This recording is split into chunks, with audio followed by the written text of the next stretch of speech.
Hello and welcome back to Monster Hunter 3 Ultimate. Last time we took on the fruity toucan Sam that was the Qurupeco, and today we are going to be taking on the Royal Ludroth. Now, since last video, I went in and did a few things, as you can plainly see from my hunter. I have the full Qurupeco armor set. This was, I'm not going to lie, it was kind of a pain in the ass to get, mostly because of the beetles that are involved. But, if you want to go off and get this set yourself, just bear in mind that you're going to need 4 items that are reasonably difficult to obtain, and those are the Vivid Feather and the Strange Beak, which you could get from the Qurupeco, and the Carpenter Bug and Killer Beetle, which can be found in the Flooded Forest and the Sandy Plains. And since then, I have went in and I also upgraded my sword too, so it's now 2 levels up from its initial state. It's now the Iron Gospel, and that requires, I believe, some Earth Crystals, Macrolite Ore, and a Pelagisite Ore, which you could find in the underwater regions of the Flooded Forest. And because I had to go off and grind all these beautiful things, the cutscene for the Flooded Forest is not going to be active. But the last thing was that I went along and got, well, more resources for the villager quests, but I also updated who all I needed to talk to. And so we got a couple more, well, things to get for our farm. Now, with this right here, the supersized dung, in order to get that, you need to go over to the Moga Forecast and take a look at where it says Resources Tranquil at the very bottom. And you got the north, central, and south. It kind of gives you an idea of what's around, if there's going to be a lot more of a certain monster, that sort of thing. Now, right here, if you look on the very south, it says Herbivores Breeding. That's your cue to go off and attempt to get this, like, supersized dung, because the Aptonoths will be massive. And all you have to do is kill one of those giant Aptonoths, go back, fill out a hunt report, and you might get it as an item as a reward, as well as dung too. So, and I'm not joking. Well, the dung specifically has been an item in this game since the very first Monster Hunter game. So, yeah, it's kind of a staple. But I don't think you could find it normally anymore, like out in the field. Like, it has to be a reward item. So, and well, that's 2 more things for our farm. One of which is honey, so now you can farm as much honey as you want.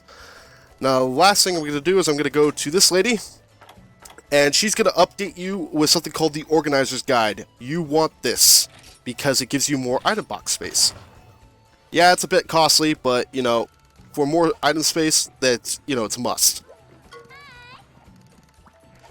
And the last thing that I did since the Qurupeco one, it was I also did the capture version of it, which, if you guys have been keeping up with me, I'm not going to be recording multiple of the quests with the same monster unless it's required. And I went to the Flooded Forest, which, unfortunately, because I did that, there is no way to see that cutscene again unless I, you know, somehow play it, like splice it into the video. So this is a guy that we're going to be taking on. He is a water-based monster, and I want to kind of say he reminds me of a cat. I don't know why. So this is the Flooded Forest. It is literally a lot of water, and one of my favorite places of the game, actually. If you have a fear of things in the water, then this place will not help you, because there will be underwater combat in this place, and there is a lot of pools of water that you're going to have to go off and, well, explore.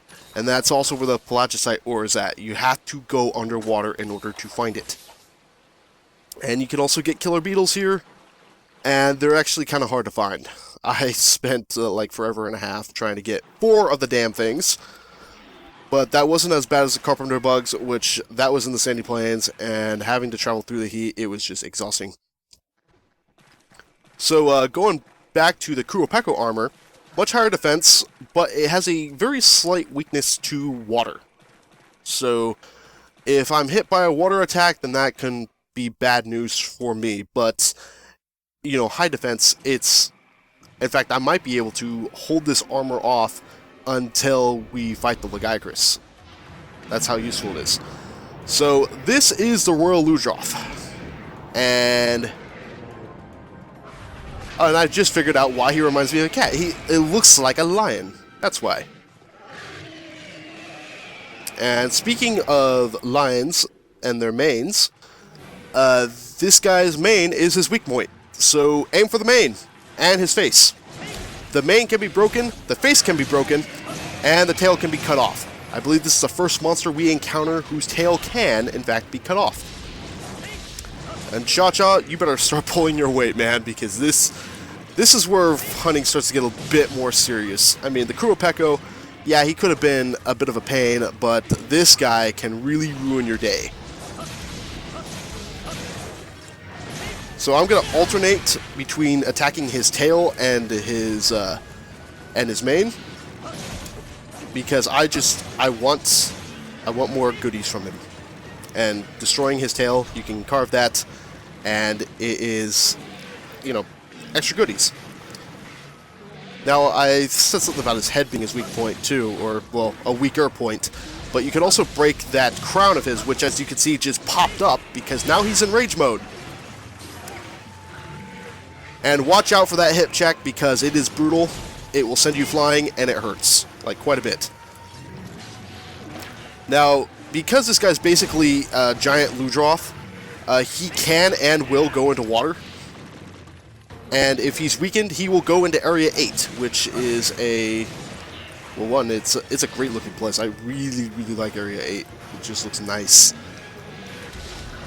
Oh, shit. Oh, that's not good. Yeah, when monsters are in rage mode, they will use their... they will more often use the attacks that will hurt you the most. And that hip check for the Royal Ludroth is one such attack. Now, just imagine if I was using the standard Hunter armor still. That would be bad. Like, really, really bad.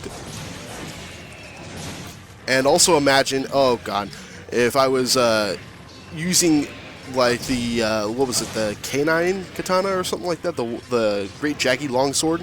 That would have been a whole lot of not good. Because then this fight would take forever. But as you can see, we are, well, we were hit by a water attack, and as you can see, our stamina meter is blue. That is the affliction of water blight, which, okay, it's gone now, but that means whenever I run, my stamina will go down, but when I start to get stamina back, it will come back at a much slower rate, which can be very annoying.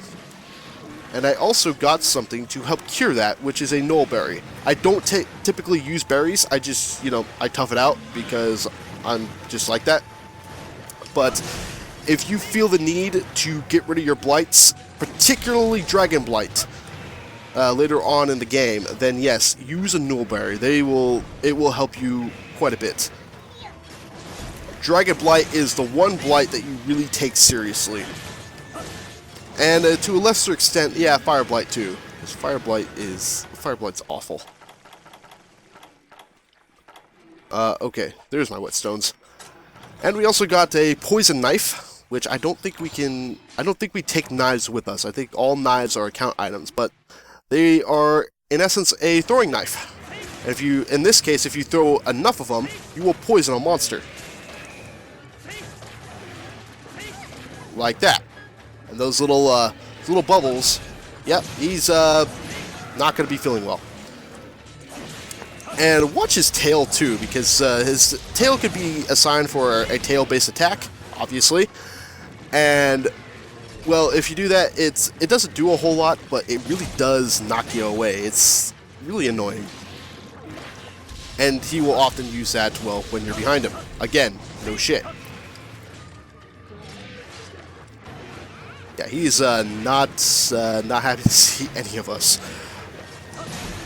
But this guy's attack pattern is pretty easy to predict on land. In the water, that's when things get a bit more difficult. Because, well, if you're battling a water-based creature in water, they're going to have the major upper hand. It is actually quite frightening. I don't think there is a single monster in this game that is strictly aquatic. I think they all can come out of the water, and that might have been because for most people, underwater combat can be a bit of a chore. And I don't blame them. I mean, the worst part about underwater combat for me is dodging.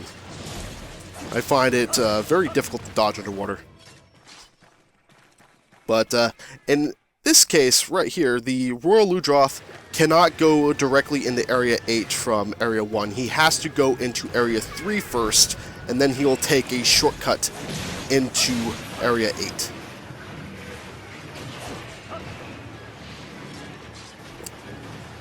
But he's almost dead anyway, so